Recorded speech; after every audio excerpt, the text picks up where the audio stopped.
Okay, so Penny, thanks once again for joining me for this conversation. This one's a little bit unusual. So I'm going to set us up a bit about what it is I think we're going to do, and then we'll just see how it goes.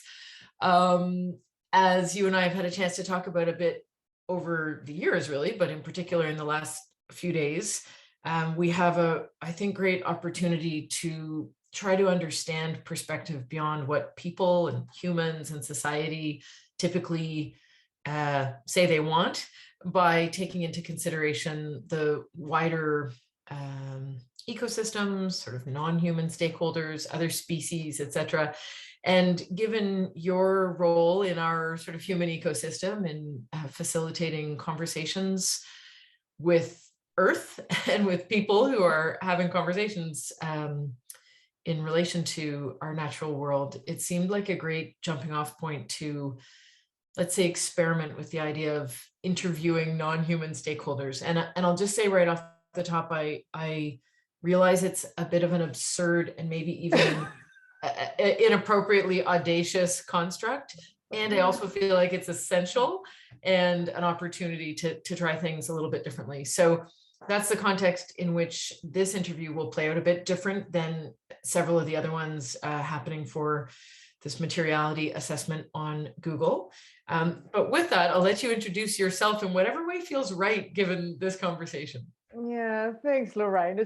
I love being in here and just, playing around here and an experiential way, because I'm a leadership coach and consultant facilitator, that wants to help leaders, step up to their people and planet responsibilities. And I think, we're the missing conversations, whether it be with ourselves or others or the earth. And so sort of trying to cultivate that. And, the Earth Converse podcast was about that. How do we have conversations and relationships with the earth? And so, so I'm going to offer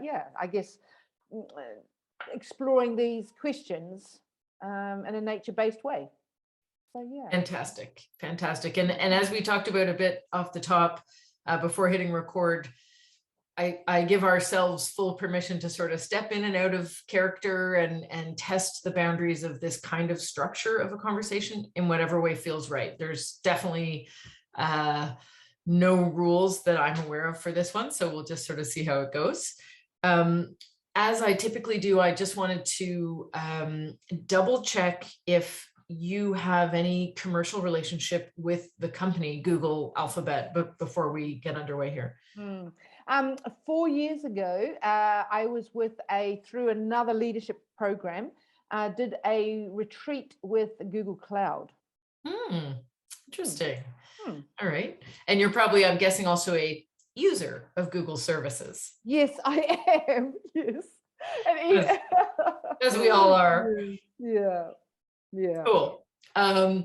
Great. And I'll also just disclose that you and I are connected personally as friends and colleagues. And I was actually unrelatedly, or I guess everything's connected, going back through some old notes on other things. And I realized that I had placed a comment on your blog, and the timestamp is from 3 years ago, which I don't even know how that's possible. It must be wrong. But anyways, I feel like we had the good fortune of meeting up with each other in the interwebs and have stayed connected. And I feel very sort of supported and encouraged by your voice and the work that you do. And so I think of you as a friend and a mentor and an encourager. And so that's how we're connected. But likewise, we don't have a commercial relationship.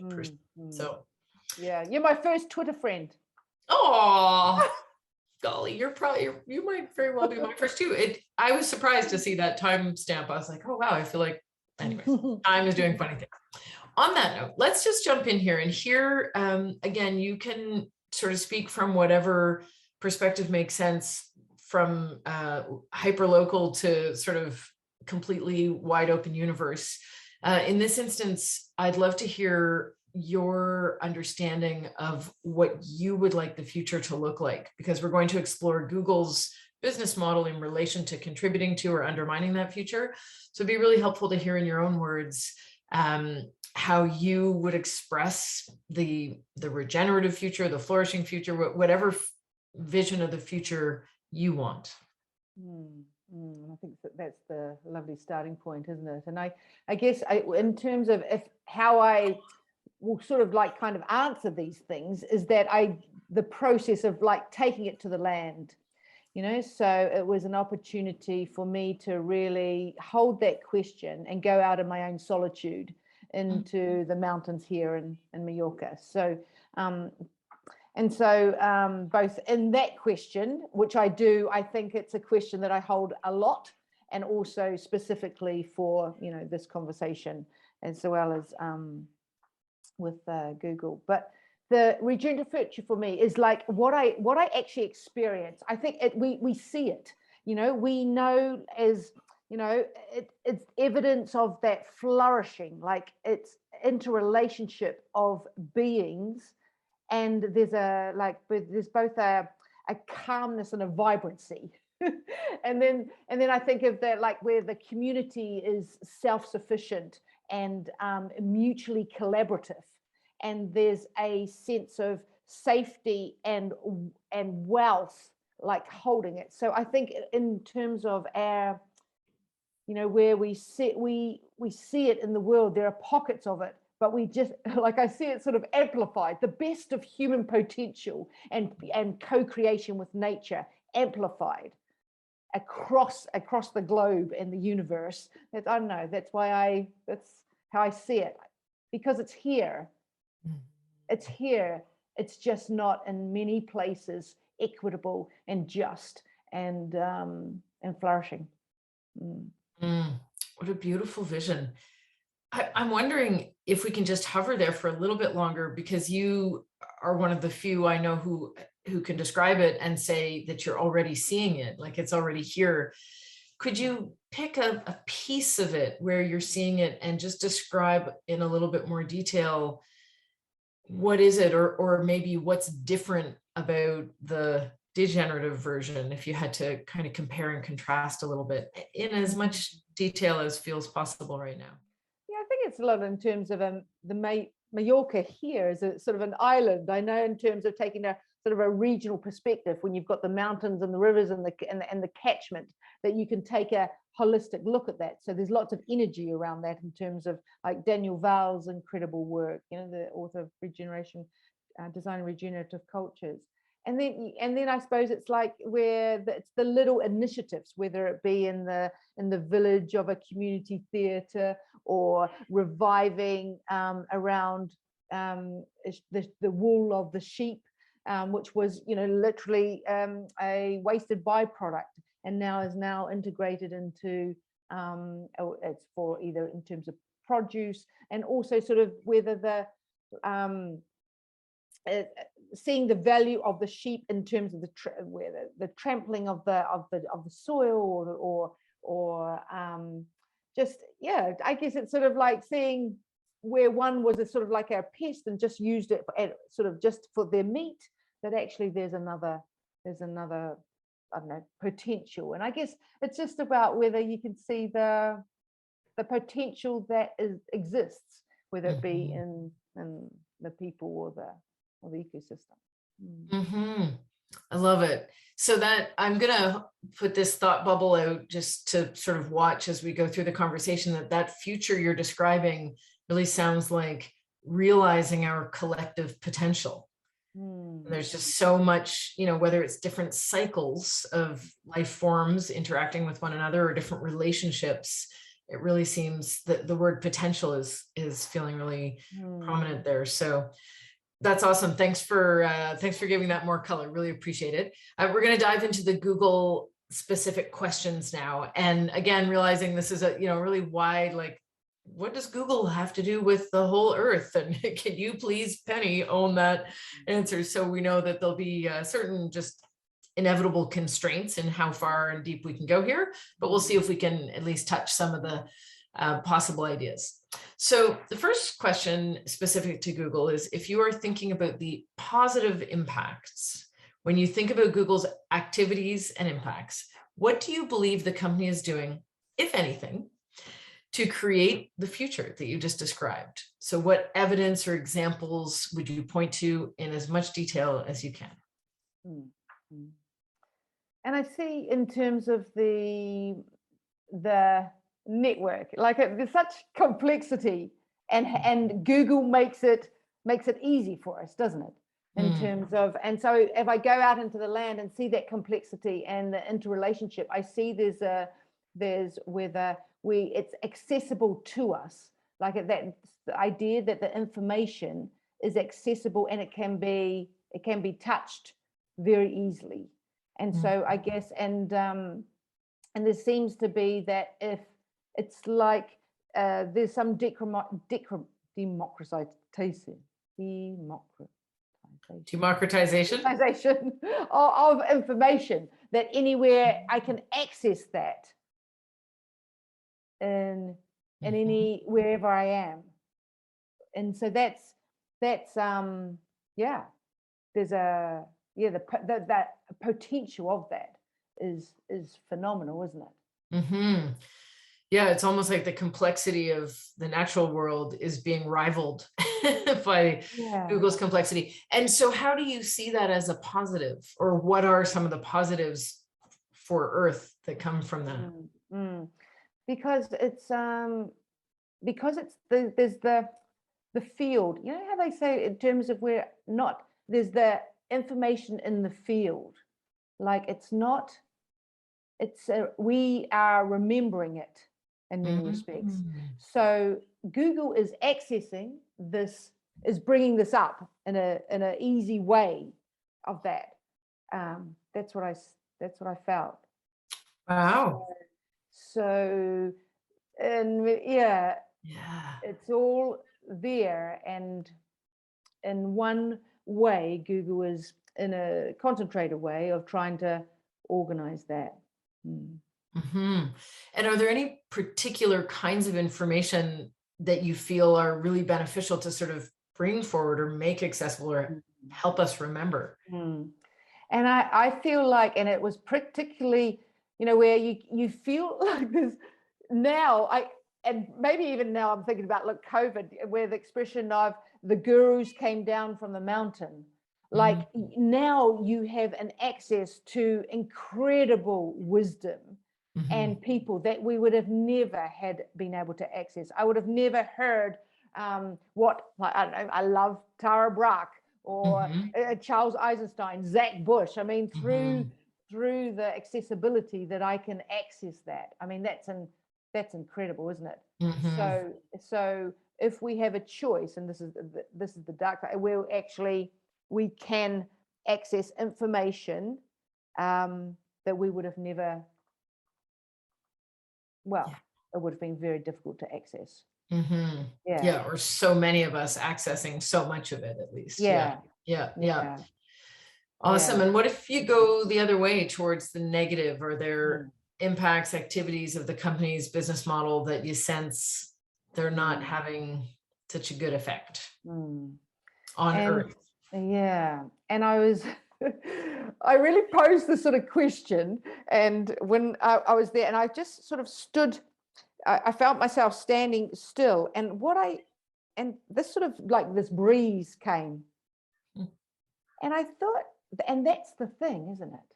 Like, all what it is the technological that it's sort of kind of ethereal, or it's not even there. It's because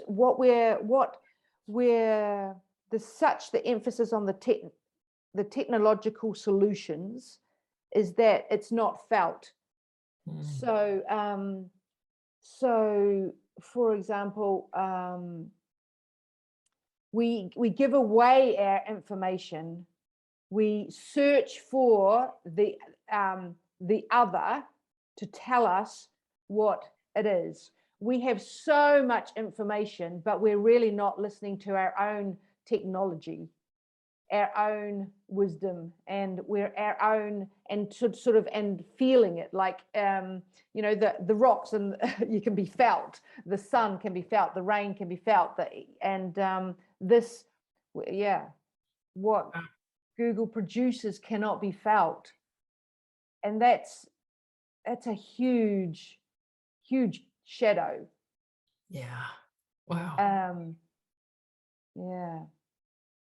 And I think there's just sort of what as a where that because of that they're trying to be sort of tangible and they're not so in a way it's a paradox, because actually they want it sort of also to be so organized, but it's sort of kind of not there in a way, but also it doesn't allow for the mystery and the unknown and the, you know, it's sort of like or the intuition, you know, where yeah, I couldn't Google what the answer to your questions, you know, like I would have to, they have to be, you have to tap into your own self there.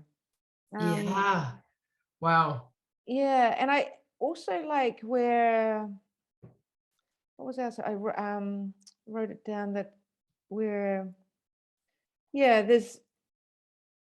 I was wondering about this sort of feltness, and I went back actually and saw that, and I Googled in terms of the environmental report, and I see that actually they get, there's 10 million, which is nothing, to technological solutions over the next 10 years or something like that. And I thought, there's not a lot, but also the emphasis on technological solutions. Whereas, and I remember this tweet from Elon Musk about a year ago. He goes, I'm going to give so many million to the best solution, technological solution. And then there's a whole lot of things, just plant some trees, you know, we don't need that. And that's the thing, I think where there's such an emphasis on the technology that you lose the human element, you lose the non-human world and the gifts that it can. And so you're ignoring it. It doesn't figure even in your environmental report. And also, I mean, just on the planting trees, I see that, you know, they've planted some, but in the Bay Area, I mean, for goodness sake, you know, where you've got such resources, you've got such, you know, there's so much potential for flourishing. Yeah. Yeah. And it almost feels like that blankets everything else. Like without that connected to self technology, any other technology quite likely, or at least potentially, misses the point. So yeah, that's a really interesting observation. I'm going to keep us moving forward just because, but boy, that I want to sort of spend forever there. I'm going to share my screen for a moment and ask you to offer a ranking. So I'll ask the question just because I can only toggle between so many things, and then I'll show you the matrix here where we'll do some plotting. So I'm gonna, in relation to the future you want, I'm gonna ask you to plot Google as a company based on what we understand, what you understand today, not what they could be doing or what you wish they were doing, but how you understand the company today. And I have a scale that ranges from -5, meaning they are grossly undermining, to +5, meaning they are significantly contributing to the future that we want. And I've chosen to give 2 dimensions to this, both the social and environmental. I'm aware that even that kind of blunt organizing of our world is not necessarily helpful. Do you see the screen now? Yeah, your questions. Yes, I see the screen, and you've got the. Do you see the matrix? No, just the questions that you've asked. Yeah, sorry, it's like, let me try that again. It's not letting me toggle between frames here. Bear with me. Of course, I'm using Google products to do this. See if that works now. There we go. Yeah. Do you see the matrix now? Yes, I do. Yeah. Cool. So again, the object of the game here's Google, the company, over here in this little ball. I haven't placed them anywhere, so they're kind of loosely waiting for you to tell me where you believe they belong. The horizontal axis is the societal health, and the vertical axis is the ecosystem health. These are very blunt instruments, and I fully disclose that I'm being hypocritical by critiquing traditional materiality assessments for trying to put everything into a tiny little box in a matrix. And I'm asking you to do the same. So you can play along or not. But I would ask, where would you suggest I put this bubble based on the company's current activities and business model?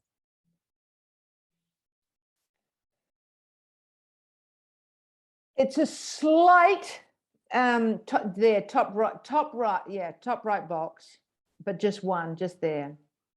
And equal for social as environmental? It is in terms of, because I think societal health, I do think like on in terms of +1, and I think in terms of ecosystem health, probably +0.5, you know. Yeah. Yeah, So maybe a little lower on yeah, kind of like that. yeah, Yeah. Yeah. Can you say a bit more about why yeah. you would give them sort of better marks for social impacts than environmental? Yeah. So I think in terms of, and I think it's also, and it's because I was trying, yeah, you know, okay. I think in terms of, because of that access to information and what's available to that, it is, we can access the questions we have easily through their algorithms relatively. I think what obviously the big dark side is the attention and the in terms of our mental health, the biases, the I don't know, the power that is wielded, probably sometimes not in our favor of sometimes belief, and we saw that with COVID and what have you.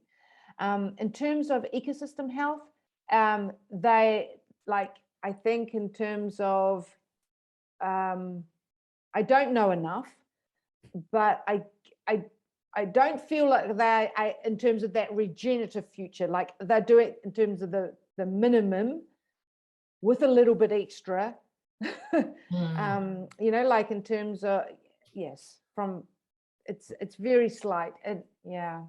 Yep. Yep. Okay. I mean, yeah, I don't really know enough about it.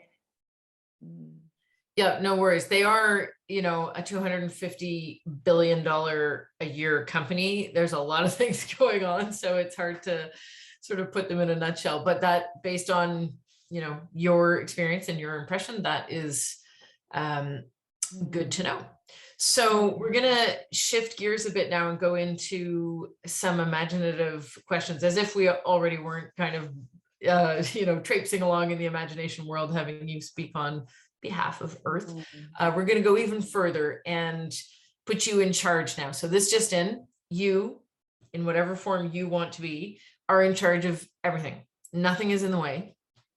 You can do absolutely anything you want. What changes would you make at this company?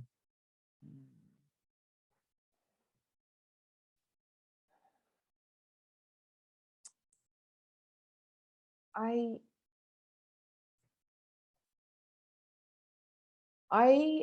got the real sense this, and it's from, like, because Google being part of Alphabet, that actually just the hugeness, actually to divide it to you know, where it's become, it's like it's not necessary. It felt like a sort of unwielding. It's just in terms of why this growth. I really, you know, just I just that, why that, and so therefore what, yeah, so there's just that,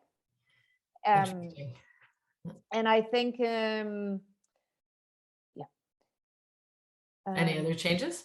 Yeah, I think in terms of, so therefore the real the sense of the, you know, before the democratization is actually, it's based on consumerism. Like, I have to do something, I have to buy something in order for actually that knowledge field to be accessed, available. So I don't know what that is about, but that doesn't seem right.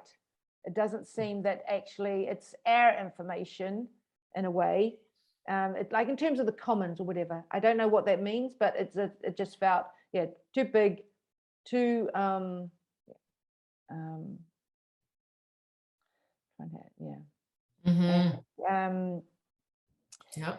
yeah. And I also think it's sort of like where there's also a sense of what is it serving? Like, I like the tree, like, how is Google's existence serving you? And it was actually in terms of that, it's not in terms of the attention, like we're not giving attention to the right things, because our attention is distracted or diverted, or there's too much. It's too unbalanced. That technical, that attention, that way, like that as opposed to ourselves, the earth, the other beings. It's just it's about too lopsided. And also, so therefore it also needs, in terms of how, so why you hold so much, at least mirror it back. What is it like? Give back what then, in a fair way. And because you've got a lot of us, and so therefore you serve us because we've given. It just felt like that. Yeah. Oh, I love that. I can't resist reflecting a little bit on that, because one of the things I'm seeing in the research for this is a fair bit of concern about the lack of transparency. I mean, in some ways they're very transparent in typical ways that big companies are transparent. But in terms of transparency around the algorithms and the way in which decisions are made, or as Shoshana Zuboff says quite a bit in her book, The Age of Surveillance Capitalism, it's about who decides. And right now it's very difficult to understand who's deciding what gets decided with all that we are given, or that we are giving. So I think you're getting right into the nub of that, which is really neat. Awesome. Well, relatedly, but this just in, you're no longer in charge of everything, unfortunately. But you do have a direct line to the current CEO, Sundar Pichai, who he will take your call immediately, and he really wants to know what you think. However, given the constraints on his time, you only have 30 seconds. So what do you tell him? I'm going to ask him questions. When does it stop? How are you evolving? What has to die in order to be reborn? And how are you contributing to this regenerative future? Really? Oh, I love it. Oh, that's brilliant. Thank you. Those would be 30 seconds really well used. Penny, those are all the questions that I had prepared to ask you, but is there anything that I didn't ask you about that you feel would be helpful to bring into this conversation? Actually, just in terms of my analysis of where the social, because I have the leadership coaching facilitation, I know that actually where Google has done a lot around in terms of people development, around like bias or mindfulness or good places to work. And I think that is important, because I wanted to make that in terms of the justification of where I plotted them, because I think that they've opened up conversations around that. I also, just in terms of actually the imbalance, I felt because of, in terms of the land, like where so much of the land I felt is around the Silicon Valley. I felt this sort of sense of going, if it's really just, why isn't it on the other side of the world? I got this sort of, this thought that why, if we really were, what would that mean? I don't know where that would fit in somewhere, but just sort of what is balancing that up? And I think in terms of a reinforcement of the non-human world, thinking is not the pinnacle of human development or human potential, is it? Like we have, with a soul, no AI robot is going to, give up our soul. So there's sort of, just that people element, a tech company. I love it. And I'm in the luxurious position of having had other conversations. So I'm going to do a little cross stitching here, where anybody following this conversation, if you haven't already listened to or read the transcript from the conversation with Samantha Supaya, there's great complementarity around this notion of if the decisions are being made in Silicon Valley, how does that affect the way they land in other parts of the world? That kind of inadvertent, well, it's not for me to say what is intentional or not, layering on of a value system that maybe doesn't apply, or worse. And so you're sort of sensing that in your dialogue with the land. And I think that's a really interesting observation. Thank you. Any other observations, questions, things you want to leave us with before we give you back your evening over there? No, I think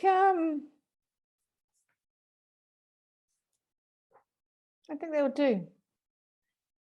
Terrific. Well, thank you very much. I really appreciate your perspective and your openness to especially this level of experimentation on this one. So to be continued, but thanks very much, and hope you have a great rest of the evening over there. Yeah, thank you.